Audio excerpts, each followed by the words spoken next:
같이 은혜 나눌 말씀은 누가복음 23장 26절에서 31절까지 말씀입니다.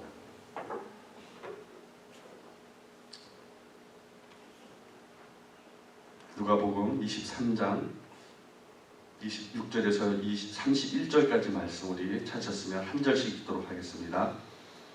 그들이 예수를 끌고 갈 때 시몬이라는 구레네 사람이 시골에서 오는 것을 붙들어 그에게 십자가를 지어 예수를 따르게 하더라.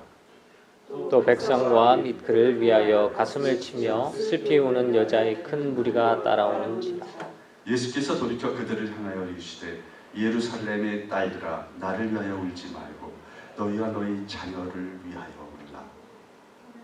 보라, 날이 이르면 사람이 말하기를 잉태하지 못하는 이와 해산하지 못하는 배와 먹이지 못한 젖이 복이 있다 하리라.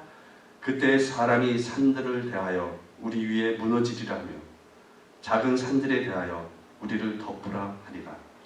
푸른 나무에도 이같이 하거든 마른 나무에는 어떻게 되려 하시니라. 아멘. 오늘 제가 여러분과 나눌 말씀의 제목은 예수님이 하신 말씀이죠. 나를 위하여 울지 말고 너희를 위하여 울라고 얘기하셨거든요. 지금이 여러분 무슨 기간인지 아시죠? 사순절 기간입니다. 사순절 기간이라서 우리가 예수님의 그 고난에 대해서 한 번은 생각을 해야 됩니다. 고난의 십자가를 지고 간 예수님. 이 오늘 말씀은 그래서 이 구레네 시몬에 대한 얘기입니다. 우리 집사님 옛날에 그 부활절 칸타타 때 구레네 시몬이라고 아주 잘 하셨었죠. 구레네 시몬. 지중해에 가면 이탈리아 서쪽에 코르시카라는 섬이 있습니다. 코르시카, 이탈리아 서쪽에 있는 섬이죠. 이 섬에는 중세 때부터 오늘날 이르기까지 1000년 동안 내려오는 어떤 이 전통적인 행사가 하나 있다고 하는데요. 그게 뭐냐면은 이 고난절 때 그렇게 많은 무리들이 그 고난절에 맞는 그런 행사를 함으로써 그것을 이제 고난절을 이렇게 생각하는 그런 행렬을 한다고 합니다. 그래서 그 고난절 행사에는 십자가를 지고 가는 것이 반드시 필요하니까 거기에 십자가를 지고 갈 사람들을 이렇게 자원해서 한 사람을 십자가를 등에 지고 가게 한다는 겁니다. 근데 그 십자가도 무거운데 그냥 가는 게 아니라 그 발목에다가 쇠사슬을 거의 한 30kg 정도 된다고 합니다. 그 쇠사슬을 끌고 2km를 십자가를 지고 가는 겁니다. 맨발로. 근데 그 길이 이렇게 평탄한 길이 아니에요. 아스팔트나 이렇게 잘 다져진 길이 아니라 그냥 돌길이에요. 그래서 그 무거운 십자가를 지고 가면은 발이 다 터진다고 해요. 발바닥 다 찢어진다고 해요. 그래서 이 돌밭길을 무거운 십자가를 지고 2km를 가게 되면은 끝까지 다 가게 되면은 탈진을 거의 한다고 합니다. 만신 차이가 있는 거죠. 그 무겁고 그 발바닥은 다 찢어지고 그 고통을 참고 가는 거예요. 그럼에도 불구하고 이 십자가를 지는 역할을 할 사람이 1년에 한 명씩 40년이 예비되고 있다고 합니다. 40년이 예비되어 있다고 합니다. 40년이 있다는 거죠. 이와 같은 십자가의 행렬은 노르웨이나 필리핀에서도 행해지고 있다고 합니다. 오늘 본문은 예수님께서 로마 총독 빌라도로부터 사형 선고를 받으신 후에 우리 죄를 대신해서 십자가를 지고 골고다 언덕으로 가고 있는 장면이죠. 이 시몬이라는 구레네 사람 하나를 그래서 붙들어서 예수님 대신 십자가를 지게 하고 예수님을 따르게 합니다. 이 말씀은 네 복음서 중에서 오직 이 누가복음에만 나오는 말씀입니다. 그래서 누가는 예수님의 그 십자가 길을 이 얘기를 하면서 그 구레네 시몬의 얘기를 같이 함께 하고 예루살렘에 대한 예수님의 예언의 말씀을 거기에 같이 말씀을 하고 있는 것입니다. 지금도 예루살렘 그 성지에 가면은 그 예수님이 당한 그 고난의 길을 여러분 그 비아 돌로로사라고 얘기하죠. 비아 돌로로사. 그래서 그 비아 돌로로사는 예수님이 그 재판을 받았던 그 빌라도의 그 재판석부터 시작을 해서 골고다 언덕까지의 길, 십자가를 지고 갔던 길을 비아 돌로로사라고 합니다. 비아 돌로로사. 지금도 비아 돌로로사라고 얘기를 합니다. 당시 관습에 의하면 십자가형을 받은 죄수가 자기 일가 못 박혀 죽은 십자가를 지고 가는 것이 관례였다고 합니다. 그래서 십자가형을 받은 사람들은 다 흉악범들이에요. 살인자, 강간범 이런 사람들이 다 그 십자가형을 받았는데 그것을 다 지고 가야 된다는 거예요. 끝까지, 그 장소까지. 그러나 예수님께서는 이미 많은 고문을 받고 십자가로 지시기 전에 채찍에 맞고 이렇게 고통을 당한 후였기 때문에 거의 십자가를 질 수 없는 그런 상태였습니다. 그래서 로마 군병이 자기의 그 군사에 따른 그런 어떤 권력이 있어요. 그러니까 이 로마 병사는 점령지 백성들을 강제로 징집할 수 있는 권한이 있었어요. 그래서 가던 구레네 시몬을 예수님 대신 십자가를 지게 했던 겁니다. 여기서 구레네는 아프리카 북쪽 해안 지방에 있는 도시예요. 구레네가. 그래서 지금 그 도시가 리비아의 트리폴리 정도라고 합니다. 트리폴리. 시몬은 아마 유월절을 지키기 위해서 그 예루살렘에 갔던 것으로 그렇게 보여집니다. 로마서 15장 1절 3절에 보면 믿음이 강한 우리는 마땅히 믿음이 약한 자의 약점을 감당하고 자기를 기쁘게 하지 아니할 것이라. 우리가 각 사람이 이웃을 기쁘게 하되 선을 이루고 덕을 세우도록 할지라. 그리스도께서도 자기를 기쁘게 하지 아니하십니다. 예수님께서는 자기를 기쁘게 하는, 자기 유익을 위해서 사신 분이 아닙니다. 그리고 약한 자를 도우라고 얘기했어요. 약한 자의 약점을 도와주라는 거예요. 그래서 구레네 시몬은 그런 역할을 본의 아니게 하게 된 거지만 나중에는 큰 축복을 받게 되죠. 본문 27절에 또 백성과 및 그를 위하여 가슴을 치며 슬피 우는 여자의 큰 무리가 따라오는지라 라고 얘기를 하고 있습니다. 예수님을 십자가에 못 박으라고 요구했던 그 대제사장들과 제사장들과 서기관들과 그리고 일부 백성들, 우리의 무리들, 예수님을 십자가에 못 박으라고 했던 그 백성의 일부 무리들, 그들과는 대대적으로 예수님을 고난을 슬퍼하며 십자가를 지면서 그렇게 고통당하는 예수님을 슬퍼하며 뒤따르는 여인들이 있었다는 거예요. 여인들이. 이 여인들은 예수님을 잘 알고 있던 사람들이었을 거라는 거예요. 그래서 예수님과 공생의 사역 중에 예수님이 사역할 때마다 따라다니던 여인들이 있었어요. 특히 막달라 마리아 같이 귀신을 쫓아줬던 막달라 마리아도 그렇고 요한나나 수산나도 아마 있었을 것이라는 겁니다. 그런 여인들이었을 거라는 겁니다. 예수님이 치유하시고 예수님을 사랑했던 여인들, 그런 여인들이었을 거라는 겁니다. 오늘 본문에서 예수님을 따르는 여인들은 우리가 흔히 생각하듯이 그렇게 예수님을 사랑하고 예수님이 고난받으심을 안타까워하면서 따라갔던 여인들도 있었지만 그렇지 않은 여인들도 있었을 거라는 거예요. 원래 그 십자가형을 받고 갈 때 많은 백성들이 그 중간에 서서 그것을 지켜봤어요. 그래서 거기에는 죽어가는 그런 십자가를 진 죄인들을 위해서 아편을 파는 여인들도 있었다고 합니다. 왜? 너무 고통스러우니까. 고통을 줄이기 위해서. 28절에 보면 예수께서 돌이켜 그들을 향하여 이르시되 예루살렘의 딸들아 나를 위하여 울지 말고 너희와 너희 자녀를 위하여 울라라고 얘기하고 있습니다. 사실 냉정히 얘기하면 예수님을 위해서 울 필요가 없어요. 왜? 예수님은 하나님의 아들이에요. 이 땅에 우리를 위해서 십자가를 지시기 위해서 오신 분이세요. 아멘. 그리고 그것은 예수님이 능력이 없어서 십자가를 지신 분이 아니에요. 그것을 감당하기 위해서 십자가를 지신 거라는 거예요. 그래서 예수님을 위해서 울지 말라는 거예요. 예수님은 그 십자가를 지는 것이 이 땅에 오신 그런 목적이고 사명이었어요. 하나님의 영광의 길이었어요. 그렇기 때문에 울지 말라는 거예요. 나를 위해 울지 말라는 거예요. 이것은 내가 가야 할 길이라는 거예요.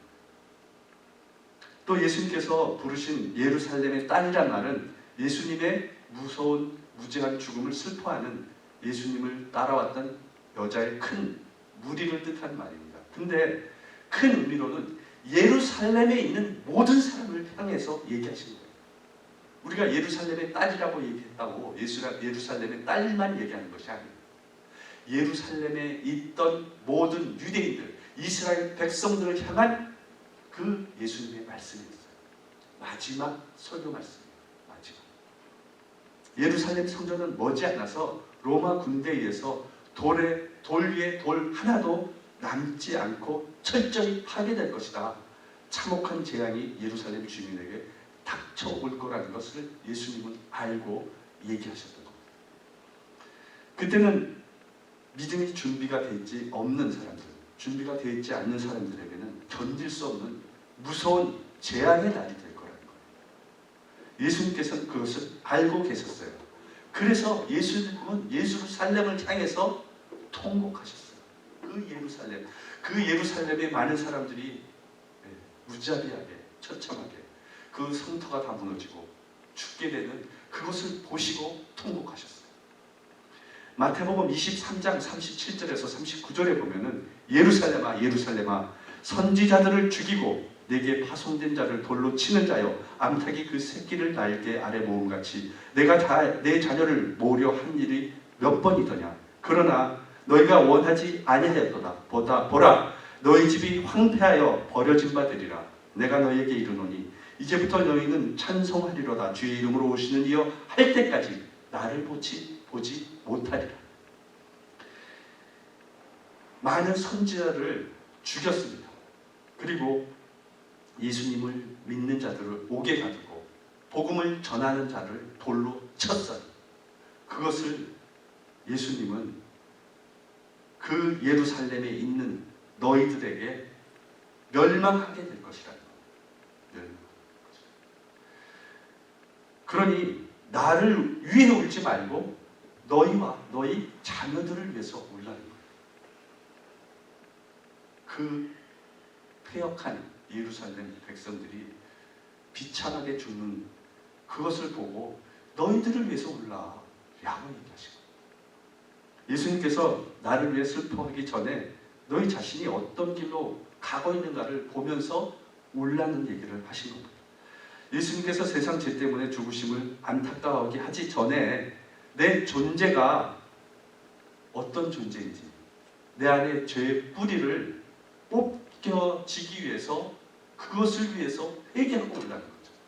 내 죄성, 내가 잘못되고 예수님을 배척하고 예수님을 무시했던 그 죄를 회개하고 올라가는 거예요. 스스로 깨닫지 못하고 남을 위해 우는 사람이 너무도 많다는 겁니다. 다른 사람의 구원을 말하기 전에 자신의 구원을 위해서 먼저 울며 기도해야 된다는 겁니다. 지금도 마찬가지예요. 여러분, 우리가 누구를 정죄하거나 누구의 믿음이 잘못되거나 이거를 말하기 전에 나의 죄와 나의 믿음이 올바른가를 기도해야 합니다. 돈 때문에, 관계 때문에, 억울함 때문에, 자존심 때문에, 앞에 닥친 문제 때문에 우는 사람이 많아요. 실패와 좌절 때문에 우는 사람도 많아요. 그런데 정작 자신의 영혼 때문에, 메말라가는 신앙 때문에, 의를 향한 목마름 때문에 하나님 향한 간절한 마음이 없는데도 불구하고 그것 때문에 우는 사람이 없다는 거예요. 우리는 진짜 그것을 위해서 울어야 된다는 거예요. 세상에서 빚지고 돈 떼모이고 그래서 망했다고 우는 사람은 있어요. 근데 자신의 영혼이 잘못된 길로 가고 있는 것에 대해서는 우는 사람이 없다는 거예요. 예수님은 그게 더 안타깝다는 거죠. 현재를 위해서 울지 말고 미래에 너의 영혼이 갈 곳이 어딘가를 위해서 울라는 겁니다. 그래서 무엇을 먹을까 마실까 무엇을 입을까 위해서 울지 말고 하나님의 나라와 그의 의를 위해서 울라는 겁니다.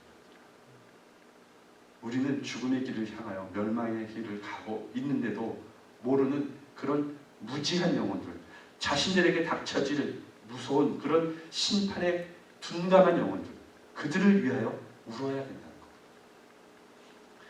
우리 사랑하는 성도 여러분, 여러분 모두 자기 자신을 영혼을 위해서 먼저 울고 여러분의 자녀와 여러분의 가족과 여러분의 이웃을 위해서 우는 그런 기도를 하는 여러분 되시기를 예수님 이름으로 축원합니다. 아멘. 나 스스로가 부족하고 나 자신의 믿음의 발전을 위해서 애쓰는 자는 문제가 없습니다. 항상 자신을 돌아보는 자는 문제가 별로 생기질 않아요. 나 자신을 먼저 봅니다. 베드로는 예수님을 부인하고 새벽 닭이 올 때 자신의 죄를 알고 울었습니다. 이사야는 하나님을 뵙고 화로다 나여 망하게 하였도다. 나는 입술이 부정한 사람이요 나는 입술이 부정한 백성 중에 거주하면서 만군의 여호와이신 왕을 배웠습니다.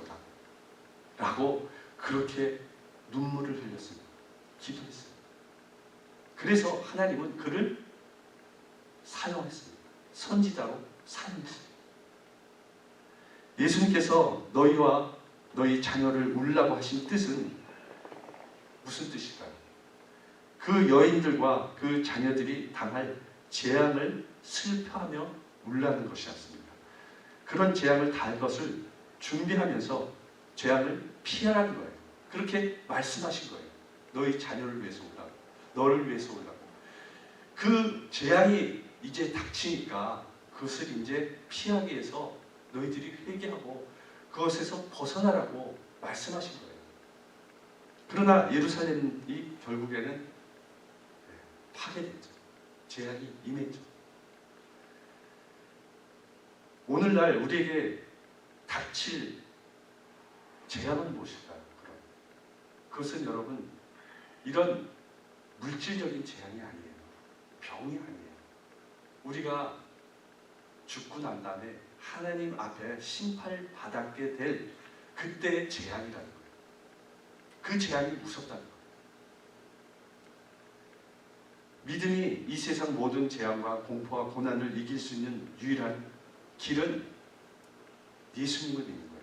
우리가 그 하나님 앞에 심판받지 않고 재앙을 피할 수 있는 길, 이 땅을 살아가면서 예수님을 믿는 것밖에 없어요. 그것이 가장 그리고 유일한 재앙을 피할 수 있는 길입니다. 오늘도 여러분 예수님은 그 하늘 보좌 우편에서 우리가 예수님을 믿고 하나님 말씀 안에서 그 구원받기를 기도하고 계십니다. 믿음의 실패는 여러분 영원한 실패입니다. 그것을 조심하라는 겁니다. 세상에서 사업에 실패하면요 다시 노력해서 일으킬 세울 수 있어요. 직장이 없어요? 노력하면 직장 얻을 수 있어요. 돈이 없어요? 돈 벌면 돼요. 여러분 세상에서 실패는 여러분이 노력하면 이룰 수 있는 일이 대부분이에요. 할 수 있어요. 그런데 믿음의 실패는 이 세상에서 믿음이 실패하잖아요. 그거는 돌이킬 수가 없는 겁니다.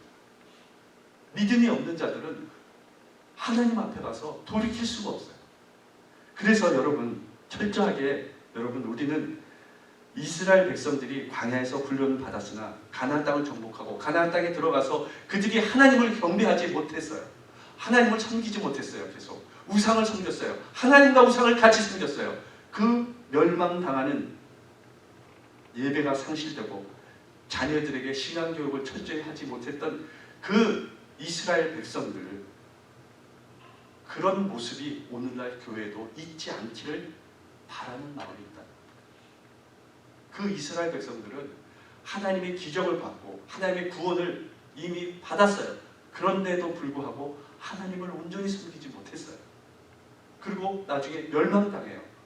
그것을 하나님은 지금의 교회 성도들에게도 그 길로 가지 말라고 애타게 간구하십니다. 우리를 향해서. 1980년대만 해도 여러분 연세 드신 부모님들이 예수를 믿는 경우가 많았어요. 그래서 많이 없었어요. 그래서 나이 드신 그 아주 분들은 그 옛날 그 종교에 심취돼서 그냥 정한수도 놓고 빌던 그 노인들이 많았기 때문에 예수님을 아주 연세 많으신 분들은 믿지 않았어요. 근데 점점 이 교회가 시간이 흐르고 현대로 넘어올수록 젊은이들이 사라지고 있다는 거예요. 그리고 나이 많으신, 연세 많으신 노인분들이 이 자리를 채우고 있다는 거예요. 여러분 보셨잖아요. 이 교회 오기 전에 멜로파 교회, 그 교회 우리가 빌렸던 교회 누가 남아 있었던 거예요? 다 나이가 70대 노인 10몇 명이 남아 계세요. 아무도 없어요. 젊은 사람들은. 청년은 하나도 없어요. 어린아이도 하나도 없어요. 다 어디 갔나요? 여러분 1세대 이민 1세대 부모들은 교회에 나와요. 근데 2세대부터는 교회에 나오잖아요. 이민 교회도 마찬가지예요. 부모들이 자녀들을 위해서 케어하고 같이 교회를 데려갈 고등학교 시기까지는 그들이 억지로라도 교회에 나올 수 있어요. 나오게 돼요. 근데 고등학교만 졸업하면요 다 교회를 떠나버려요. 그래서 이민교회 청년들이 별로 없어요.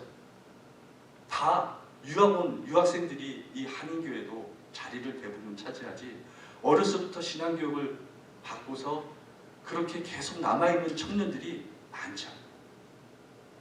점점 비어가고 있다는 겁니다. 그래서 이 자녀의 세대들, 이 세대를 위해서 여러분 기도해야 됩니다. 앞으로 여러분 20, 30년 후에 40, 50년 후에 교회가 어떻게 될지 미래가 보이지 않습니까? 여러분 그들이 진짜로 육신적으로 배부르고 편안한 그런 삶을 살지 모르지만 영적으로는 메마르고 더 갈급해지는 삶으로 가고 있다는 겁니다. 이것을 위해서 우리는 울며 기도해야 된다. 여러분 모두 믿음을 대물림으로 계속 이어주는 여러분과 여러분의 자녀들 모두가 진정으로 예수님을 믿고 믿음 안에 살아가는, 그래서 믿음으로 승리하는, 구원받는 여러분들이 되시기를 예수님의 이름으로 축원합니다. 아멘. 본문 29절 31절에 보면 보라 날이 이르면 사람이 말하기를 잉태하지 못하는 이와 해산하지 못하는 배와 먹이지 못한 젖이 복이 있다 하리라. 그때 사람이 산들을 대하여 우리 위에 무너지려 하며 작은 산들에 대하여 우리를 덮으라 하리라. 푸른 나무에도 이같이 하거든 마른 나무에는 어떻게 되리요 하시니라.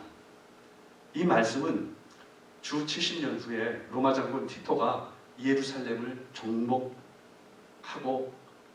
함락됨을 하나님 예수님이 내다보시며 하신 예언의 말씀입니다. 그 시기에는 이렇게 된다는 겁니다. 머지않아 예루살렘에 닥칠 그 재앙이 나게 되면 사람들이 말하기를 잉태하지 못하는 이와 해산하지 못하는 배와 먹이지 못하는 젖이 복이 있다 할 것이라는 거예요. 원래 아이를 잉태하고 해산하고 그 아이에게 젖을 먹일 수 있는 것은 히브리 여인들에게는 큰 축복이었어요. 그래서 하나님으로부터 누리는 최대의 그것이 행복이었어요. 근데 그와 반대로 아이에게 젖을 먹일 수 없는 여인은 저주받은 인생과 같다고 여겨졌습니다. 그런데 머지않아 닥칠 재앙이 그런 무서운 일이 벌어지게 된다는 거예요. 그런 재앙이 벌어진다는 거예요. 아이를 데리고 숨길 길도 없고 아이를 먹일 수도 없고 그 아이가 겪을 고통을 참을 수도 없게 된다는 거예요. 그래서 온 식구가 그 재앙을 당하기가 너무 고통스러울 거라는 겁니다. 그래서 사람들마다 차라리 아이가 없었더라면이라고 탄식하게 된다는 거예요. 아이가 없는 사람이 더 부럽게 되게끔 비참하게 만들겠다는 거예요.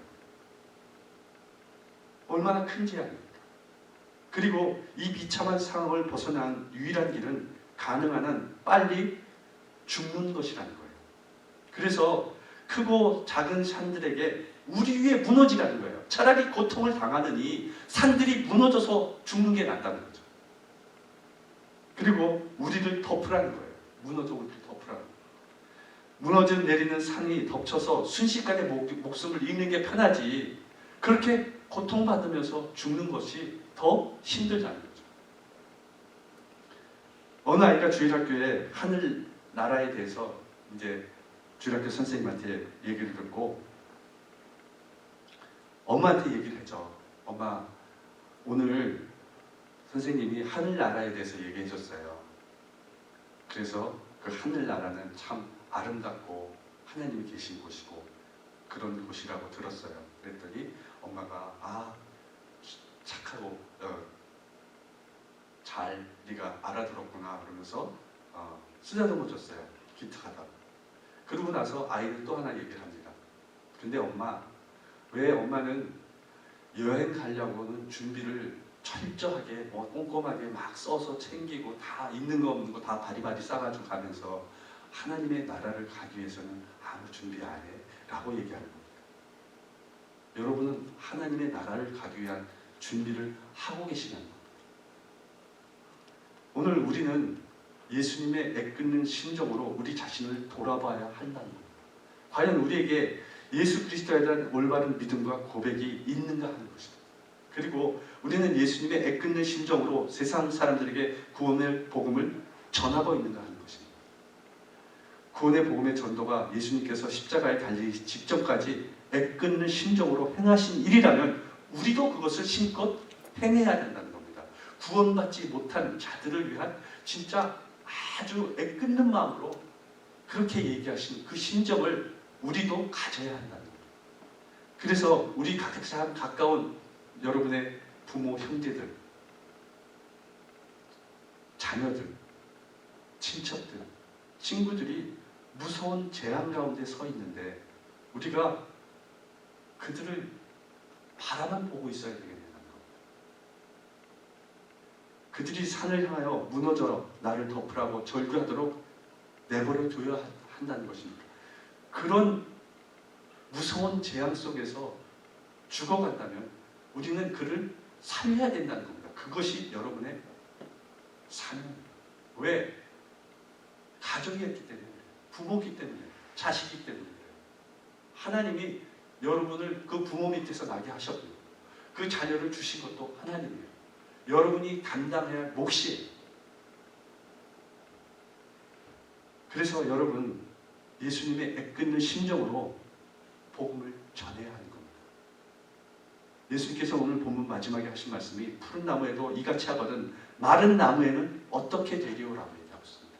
여기서 푸른 나무는 예수님이에요. 마른 나무는 즉시 불에 타서 없어지는 나무를 얘기하면서 예수님을 주로 믿고 따르지 않고 하나님으로부터 죄 용서받지 못하고 심판의 불을 이기지 못할 모든 자를 가리키는 겁니다. 마른 나무죠. 불에 타서 그 죄, 그 모든 것 때문에 불에 타 고통당할 자들이에요. 마른 나무들. 푸른 나무에도 이같이 하거든 마른 나무에는 어떻게 되리오? 이 말씀의 뜻은 자신은 죄가 없는 하나님의 아들인데도 세상에 죄를 지고 심판받고 모진 고난을 당했는데 마른 나무 너희들이야 하물며 얼마나 더 큰 고통을 당하겠냐는 거예요. 예수님이 그렇게 얘기하신 거예요. 푸른 나무도 그런데 너희들이야 나보다 수십 배 더 힘든 고통을 당하게 될 것이라는 거예요. 그러므로 나를 위해 가슴 치며 울지 말라는 거예요. 너를 위해 울라는 거예요. 너희 자식을 위해 울라는 거예요. 그래서 예수님께서 누가복음 7장 31절 32절의 비유로 자신의 안타까움을 이렇게 말씀하셨습니다. 이 세대의 사람들은 무엇으로 비유할까? 무엇과 같을까? 비유하건대 아이들이 장터에 앉아 서로 불러 이르되 우리가 너희를 향하여 피리를 불어도 너희가 춤추지 않고 우리가 곡하여도 너희가 울지 아니하였다 함과 같도다. 이 말씀은 예수님께서 울어야 할 때 웃지 않고 웃어야 할 때 웃지 않는 무감각해진 우리의 신앙을 꾸짖고 계시는 거예요. 웨슬레는 설교할 때 눈물을 흘리지 않고 한 적이 거의 없다고 그렇게 얘기하고 있습니다. 왜 그렇게 했을까요? 그래서 너무 어떨 때는 눈물을 주체할 수 없어서 종종 설교를 중단했다고 합니다. 저도 가끔은 이렇게 눈물이 나더라고요. 이렇게 겉으로 나는 게 아니라 마음속 안 믿는 눈치시네. 눈물을 흘린다니까요. 여러분의 영혼을 위해서 막 애타는 마음이 있어요. 그래서 여러분 네. 영혼을 생각한다면은 그 영혼이 앞으로 갈 길을 본다면은 우리가 현재를 보는 게 아니라요. 그 영혼이 앞으로 어떻게 하나님 앞에 가서 그리고 심판받아서 그 지옥불에 떨어질 것을 생각한다면은 울 수밖에 없잖아요. 그 영혼이 불쌍히 보일 수밖에 없잖아요. 아무리 이 땅에서 구중궁궐 같은데 많은 것을 누리고 살아도 그 영혼이 하나님을 모르고 살아간다면 불쌍한 영혼이잖아요. 그래서 울 수밖에 없다는 거예요. 이 웨슬레도 그런 마음으로 설교를 했다는 거예요. 마지막 설교처럼 설교를 했다는 거예요. 제발 예수 믿고 구원받으라. 예수를 온전히 믿는 그런 믿음을 가지고 살아가라. 그렇게 기도했다는 거예요. 그렇게 설교했다는 거예요. 여러분, 하나님께서 죄로 인해 세상 사람들을 심판하신 날이 언젠가는 올 겁니다. 누구에게나. 여러분과 여러분 자녀를 위해서 울며 회개하고 여러분 안에 예수님이 살도록 기도하십시오. 사순절에 예수님은 말씀하십니다. 십자가에 달린 나를 위해 울지 말고, 고통당하는 나를 위해 울지 말고 너와 너의 자녀를 위해서 울라고 말씀하십니다. 여러분, 가정을 위해서 기도하십시오. 여러분 자녀를 위해서 기도하십시오. 여러분의 부모를 위해서 기도하십시오. 여러분의 이웃을 위해서 기도하십시오. 여러분의 형제를 위해서 기도하십시오. 여러분 모두 진정 여러분과 여러분 자녀를 위해서, 여러분의 영혼을 위해서, 영혼의 때를 위해서 기도하며 구원받게 되시기를 예수님 이름으로 축원합니다. 아멘. 기도하겠습니다. 아버지 하나님 감사합니다. 오늘도 귀한 말씀을